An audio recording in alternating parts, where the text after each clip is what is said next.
Bienvenidos amigos a un nuevo encuentro con la ciencia. Estamos con el tecnólogo médico Rubén Carrión en el ciclotrón Perú. Él trabaja en este acelerador, una maquinaria modernísima. Nos va a explicar en primer lugar cómo se controla desde este lugar el acelerador, para qué sirve, cuál es la función de este sitio. Rubén. Okay. Muy bien, amigos, bienvenidos. Estamos en la sala de comando del ciclotrón, que es un acelerador de partículas circular. Básicamente de acá se dirige o se opera el ciclotrón mediante este software que ven acá, y es donde determinamos la cantidad de radioisótopo, determinamos el radioisótopo que queremos producir y la cantidad de radioisótopo que queremos producir, ¿no? En esta ocasión nosotros solamente estamos produciendo por ahora flúor 18. Tenemos un ciclotrón que es un ciclotrón de 11 megaelectronvoltios de energía. Y bueno, no sé. De esta sala, ¿cuál es la función de estas computadoras que tú estás aquí? Okay. Muy bien, el ciclotrón consta de cuatro sistemas importantes que lo van a ver en todo acelerador de partículas circular, que es la fuente de iones, que es la generadora de los iones que se van a ser acelerados.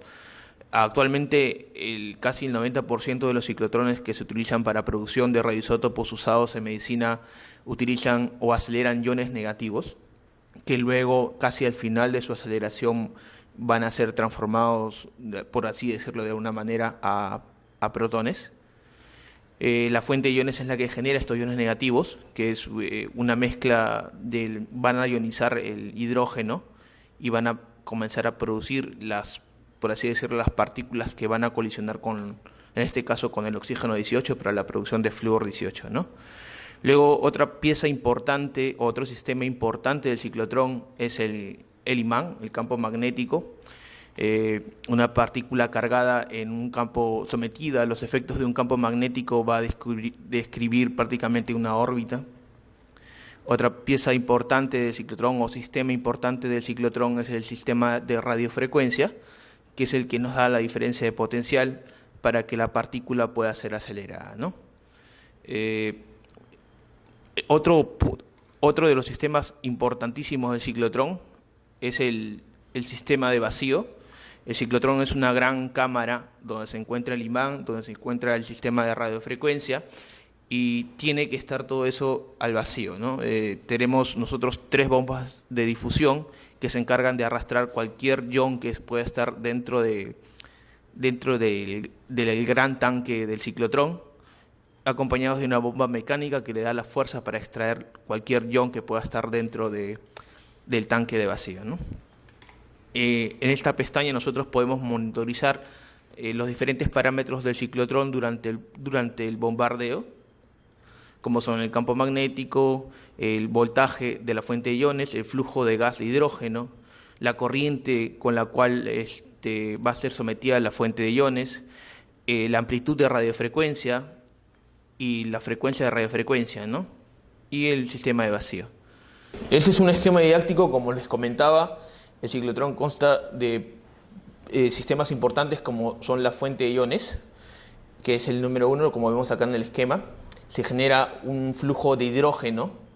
El hidrógeno es sometido a una lluvia de electrones y se forma como un plasma, donde se genera hidrógeno que va a viajar. El hidrógeno que va a salir con 2 electrones que van a ser extraídos.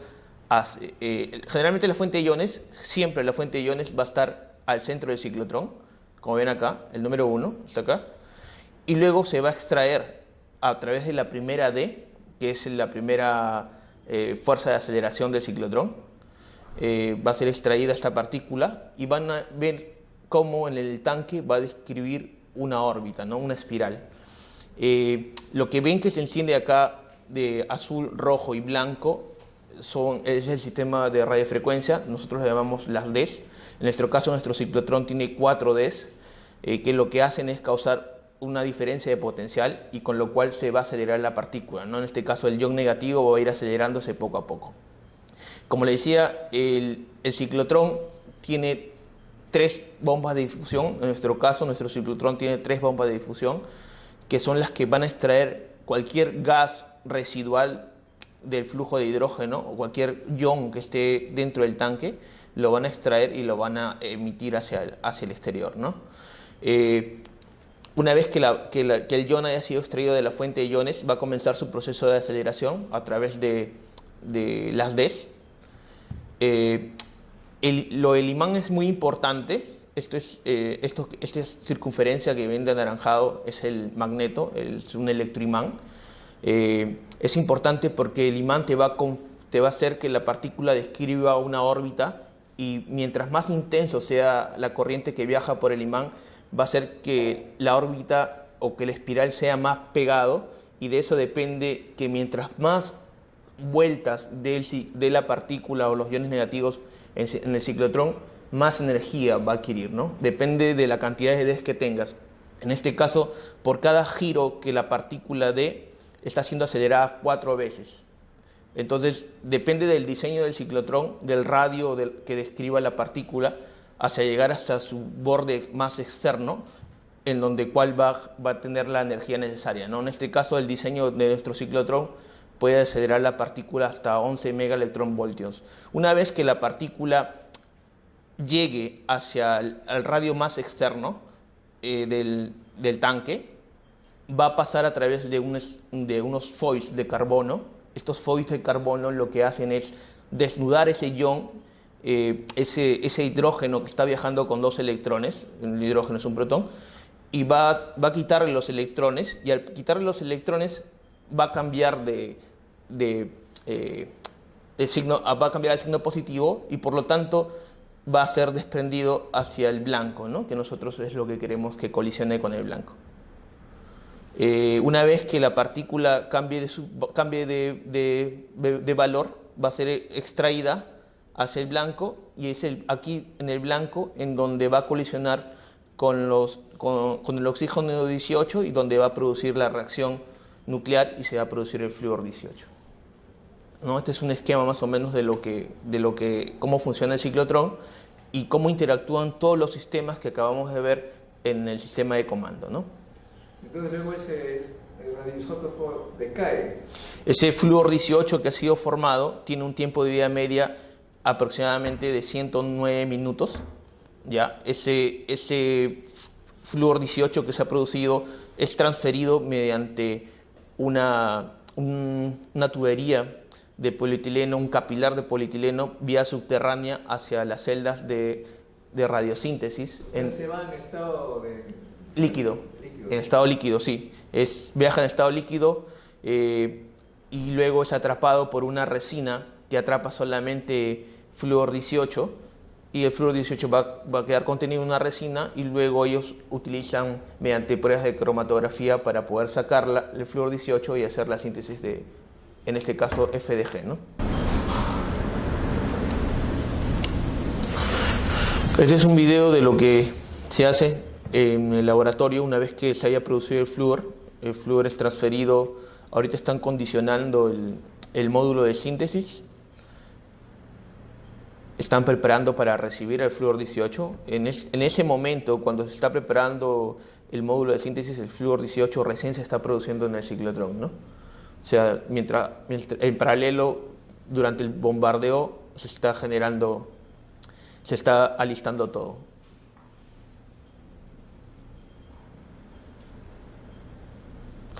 Tiene que estar en bastante coordinación el área de radiofarmacia con el área de ciclotrón, porque le tiene que decir en qué momento está habilitado para poder recibir el flúor 18, ¿no?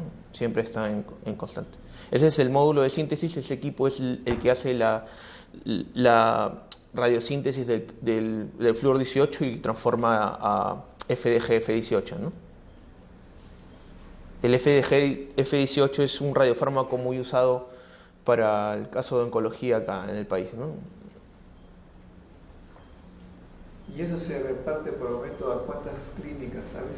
Actualmente estamos repartiendo al centro PET Scan, que es socio nuestro, y luego temporalmente estamos repartiendo a Salud, a los hospitales Almenara y Edgardo Rebagliati, ¿no?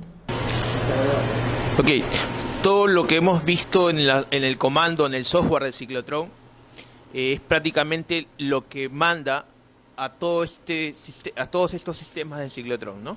Acá tenemos, por ejemplo, la corriente del imán, que se comanda desde allá. Tenemos el sistema de extracción, que son los foils. Tenemos todo este gabinete de acá, es el sistema de radiofrecuencia, donde se da la amplitud de radiofrecuencia como la misma frecuencia del sistema de radiofrecuencia, donde podemos monitorizar la potencia reflejada y la potencia directa. El sistema de vacío lo vemos desde acá, las bombas de difusión encendidas. Y este sistema de acá, estos dos sistemas de acá, son los sistemas de los blancos. En este caso, este es la botellita que tiene agua 18 y que se comienza a cargar desde acá y que se va hacia la posición del blanco que vamos a bombardear, ¿no? En el ciclotrón comienza a generarse los iones por el centro, comienza a describirse la espiral y luego colisiona con el blanco que nosotros hayamos puesto a la salida del haz de partículas, ¿no? Entonces lo que vamos a hacer ahorita es bombardear, pero no 18, sino una estructura que nosotros llamamos Faraday Cap, que es para evaluar la corriente que llega a al blanco, ¿no?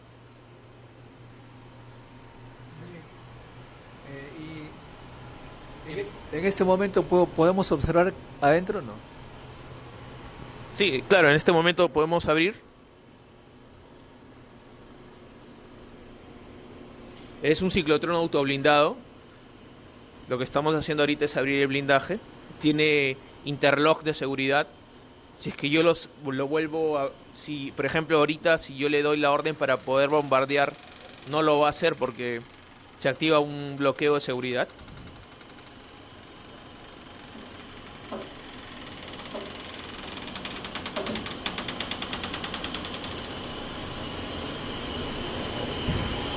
Listo. Ese es el ciclotrón. Abajo están el sistema de vacío. Está herméticamente cerrado. La estructura que tal vez...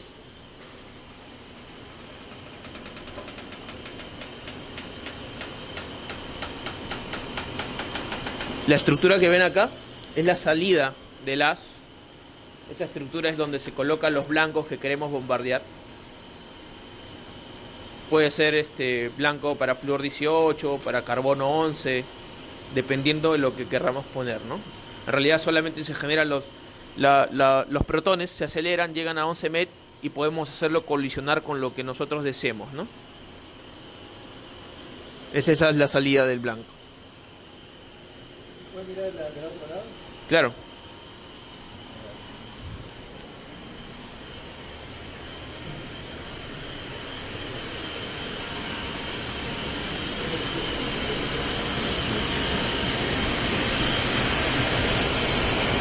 Es eso. Lo que vemos acá es el blanco. Es como un revólver en este caso, porque podemos hacer la opción de tener 4 blancos diferentes. O sea, la salida del haz es solamente por un tubo, pero nosotros podemos hacer como un revólver de pistola, girar el blanco que nosotros querramos y ponerlo a la salida del haz, ¿no? Y así es donde vamos a obtener la... Bueno, pero ahí entonces tú dices que es un líquido que está En este caso sí, se va a un líquido. en forma de can o viene... Exacto, así ven por acá hay como capilares que se van subterráneamente y se van al área de radiofarmacia, ¿no? Es un fluido que está siendo irradiado. Exacto, ese fluido que se ha contenido ahí es bombardeado por un determinado tiempo según lo que necesitemos producir. Exacto. Se va conteniendo ahí y luego todo eso se envía al área de radiofarmacia. Este es el área donde se dan los mantenimientos a los blancos.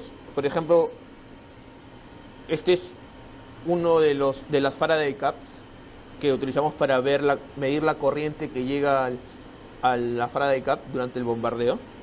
Es parecida al blanco de oxígeno 18. Es un recipiente cilíndrico en el cual se coloca el agua 18 acá internamente, se coloca la luz del haz y lo que va a hacer el haz es comenzar a colisionar con el oxígeno 18 y luego por unas tuberías que se conectan acá es enviado vía subterránea hacia el área de radiofarmacia, ¿no?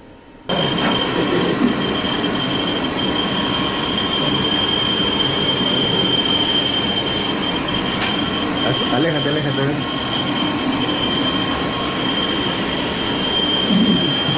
Buenas tardes, Martín Colán, de Ingeniería Física, UNI.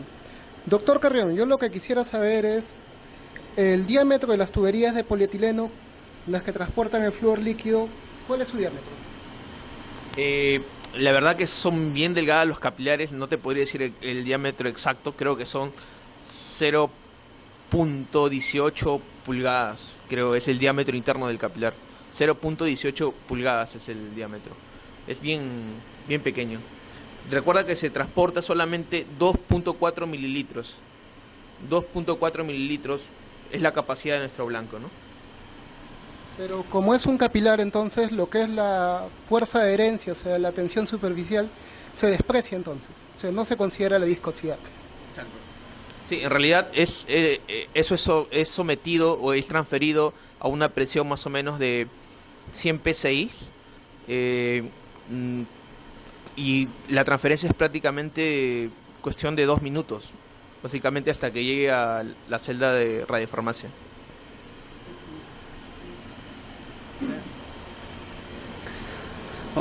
Buenas tardes, Choca Trucedo de Ingeniería Física. O sea, básicamente el ciclotrón es acelerar iones y chocar con un blanco. El blanco en este caso es líquido.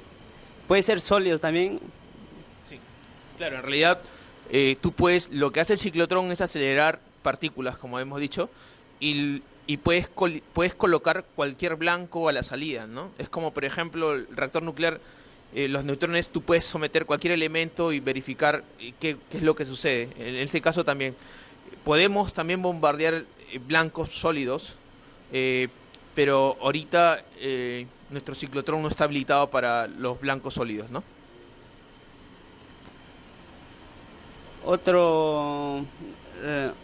Aparte del FG18, también se puede producir otra sustancia también para la aplicación de medicina nuclear. Sí, la producción, nuestro ciclotrón puede producir carbono 11, oxígeno 15 y nitrógeno 13, esos 4 radioisótopos aparte, bueno, el flúor 18, pero también tiene que ver el tema de radiofarmacia, ¿no? En radiofarmacia tú tienes que adquirir módulos de síntesis que te puedan hacer trabajos con estos radioisótopos, ¿no? El F18 tiene un fin así para la medicina nuclear. También los que producen acá tienen para otros fines también. Sí, el flúor 18 es usado en este caso para marcar FDG. Sí tiene un fin muy importante en la oncología. En realidad el FDG F18 ha revolucionado lo que es el tratamiento del cáncer acá en el país, ¿no? Licenciado Rubén, eso significa que dado que el tiempo de vida media es 109 minutos, entonces cuando algún paciente quiere hacerse un examen con un radiofármaco, es decir, utilizar ese radiotrazador, o sea, tienen que coordinar primero con ustedes y tienen que aprovechar ese tiempo. Sí, generalmente la orden de producción de un centro, los requerimientos de las dosis, nos llega el día anterior, hasta antes del mediodía. Entonces se planifica durante la tarde cuánto tiempo tenemos que bombardear para la actividad a tener, ¿no? Por ejemplo, si nos piden 10 dosis o 20 dosis, nosotros tenemos que producir 7 curís prácticamente de flúor 18 para que pueda abastecer hasta el último paciente que están solicitando, ¿no? O sea, se planifica, hay toda una planificación de producción. ¿Y otro radiofármaco producen? ¿Y qué radiofármaco? Por ahora no, solamente FDG, F18. Los demás radioisótopos y los demás radiofármacos van a depender de la demanda que haya en el mercado, porque en realidad es un tema de inversión, ¿no? Es un tema de inversión.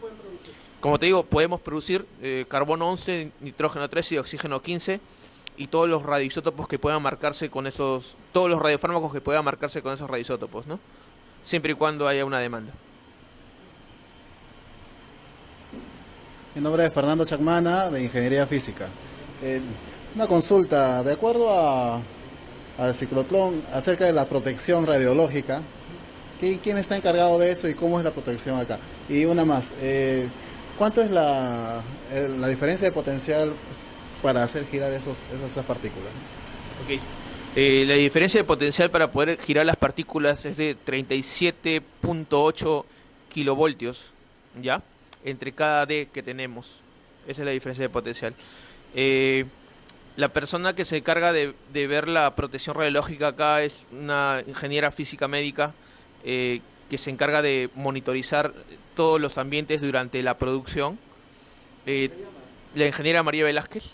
La ingeniera María Velázquez es la que se encarga del sistema, es nuestra oficial de protección radiológica. Tenemos un sistema central de monitoración de cada ambiente y bueno, no sé, durante el bombardeo acá básicamente es controlado, ¿no? La tasa de exposición, no hay personas que estén acá durante el bombardeo. Licenciado Rubén, respecto al blindaje que protege el ciclotrón, ¿cuáles son los espesores y cómo están distribuidos esos espesores, ¿no? ¿En función a qué? Ok, exactamente el grosor del blindaje no lo tengo, pero sí te puedo decir que a la salida de los blancos, este blindaje tiene un material que simula la densidad del agua. ¿Por qué? Porque durante la reacción nuclear de oxígeno 18 con los protones, se va a generar neutrones, una liberación de neutrones. Entonces, el agua es un buen blindaje para los neutrones, por eso no me acuerdo el nombre del material que tenemos, pero la densidad es muy parecida a la del agua, ¿no? Para la atenuación de neutrones. Licenciado Rubén, sabemos que el flúor 18, o mejor dicho, el radiofármaco que ustedes producen, tiene un tiempo de vida media de 118 minutos. 109 minutos. Entonces, ¿cómo elaboran ustedes la producción de ese radiofármaco y en función a qué, no? Ok, como te decía, nosotros planificamos la producción un día anterior en base a la cantidad de actividad necesaria para poder cumplir la demanda. Justo estamos acá en la pantalla de producción de ciclotrón. Lo que vamos a hacer ahorita es hacer un bombardeo más o menos y ver qué parámetros tú tienes que ver para cuantificar eso, ¿no? Nuestro ciclotrón tiene, como ven acá, nuestro ciclotrón tiene, a ver, 2 salidas para un lado, hacia el otro lado, se va a circular. Se puede aprovechar se puede hacer 2 bombardeos de 2 componentes al mismo tiempo. Exacto. En simultáneo se puede aprovechar producción de 2 blancos, ¿no? Simultáneamente, depende de tus requerimientos. Se puede hacer solamente un blanco o solamente un blanco y hacer 2 blancos simultáneos. Vamos a hacer la parte de producción, donde por ejemplo en este caso vamos a iniciar producción, vamos a determinar acá el blanco de salida número 2 y te pide acá la corriente a bombardear. El beam current quiere decir la cantidad de partículas que tú le vas a decir a la fuente de iones que extraiga para poder colisionar. Mientras más partículas colisionen con el blanco de oxígeno 18, más actividad vas a tener, más formación de flúor 18 vas a tener. Nuestra capacidad máxima de nuestra fuente de iones es 60 microamperes, ¿ya? Entonces eso también depende de cuánto quieres producir. Generalmente un ciclotrón se evalúa su rendimiento de productividad en cuanto a este valor, ¿no? Cuánto de corriente tiene su fuente de iones. Es decir, nosotros solamente máximo hasta 60 microamperes, eso nos da, por ejemplo, en 120 minutos 3.5 curies de producción en dos horas, ¿no? Por ejemplo, el ciclotrón del Hospital Negreiros creo que tiene 80 microamperes su fuente de iones, entonces puede ser un porcentaje más alto que el nuestro, ¿no? Entonces, por ejemplo, acá, en este caso no quiero producir mucho, determino solamente 50 microamperes y según lo que hemos calculado, el tiempo de bombardeo puede ser 20 minutos, 50 minutos, seleccionamos. Y en este caso va a comenzar a cargar los parámetros para el bombardeo, como son la amplitud de radiofrecuencia que mencionaste. Lo va a subir a 38, por ejemplo, en este caso. 37.98 kilovoltios. La frecuencia, como le dije, siempre va a ser 72.50 y tantos. La corriente del imán, el vacío. Luego acá. Esta es una interfaz gráfica que nos va a mostrar cómo va subiendo la corriente en el foil y en el blanco. Y acá tenemos, les comentaba esto, por ejemplo, ya rotó, ¿ven?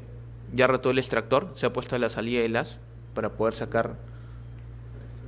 Exacto, por ejemplo, este que no lo he seleccionado, prácticamente no se está metiendo, no está en nada, pero este sí ha girado y se ha puesto para poder extraer el protón en este caso, ¿no? Extraer el protón, desnuda los electrones de ese ion negativo, lo convierte en positivo y se convierte automáticamente en un protón y lo hace colisionar con el blanco. Entonces, si hubiéramos estado bombardeando ahorita el blanco de agua 18, el agua 18 durante el bombardeo se genera calor, se genera aumento de temperatura. Entonces, el agua va a comenzar también a ebullir y se va a levantar la presión durante el blanco. Eso también hay que monitorizarlo durante el bombardeo, ¿no? ¿Cuánto de presión máxima puede llegar el blanco? Eso depende también de tu reacción. Si tú en algún momento ves que la presión está cayendo en el blanco de agua 18, quiere decir que por ahí estás teniendo una pérdida o una fuga, ¿no? O se te ha roto la ventana de repente del blanco. Ahorita va a comenzar a subir la corriente. Acá está la corriente en el foil, la corriente que llega al blanco directamente y el porcentaje de transmisión que hay en estos, ¿no?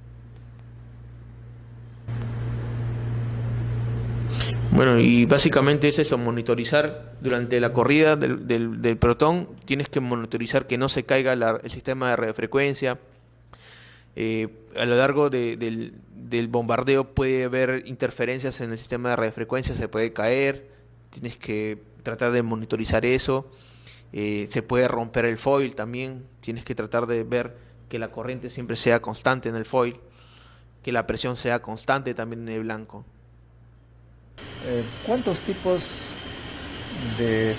cuántos tamaños hay de aceleradores y en qué rango está situado este? ¿Cuál es la clasificación? Generalmente los determinan en rangos de energía, ¿no? Los ciclotrones van desde 9 a 11 MeV, es un rango. De ahí vienen los ciclotrones que están en el rango de 16 MeVs, luego los de 16 a 18 MeV, perdón, y luego los ciclotrones que van de 30 MeV hacia más. Sin embargo, a nivel mundial, los más usados para la parte médica, para la parte de producción de radioisótopos médicos, son los ciclotrones de 11 MeV. No, entre 11 y 16 MeV son los más usados para la parte médica. Para la parte de investigación, ya se utilizan los ciclotrones de 30 a más MeV de energía, ¿no? Bueno, amigos, hemos estado entonces en el ciclotrón Perú con el tecnólogo médico Rubén Carrión, quien sabe los detalles de este instrumento. Y este instrumento constituye el primer acelerador médico que tiene el Perú. Ahora van a venir otros, uno en eSalud y otro en el IPEN con el INEN, de modo que ya el Perú está en la era de los aceleradores. Y esto, amigos, es una buena cosa para los estudiantes de ingeniería electrónica, los ingenieros físicos, que van a tener cada vez más que ocuparse en un tema relacionado con la salud de todos los peruanos. Muchas gracias y con ustedes hasta un próximo encuentro con la ciencia, amigos.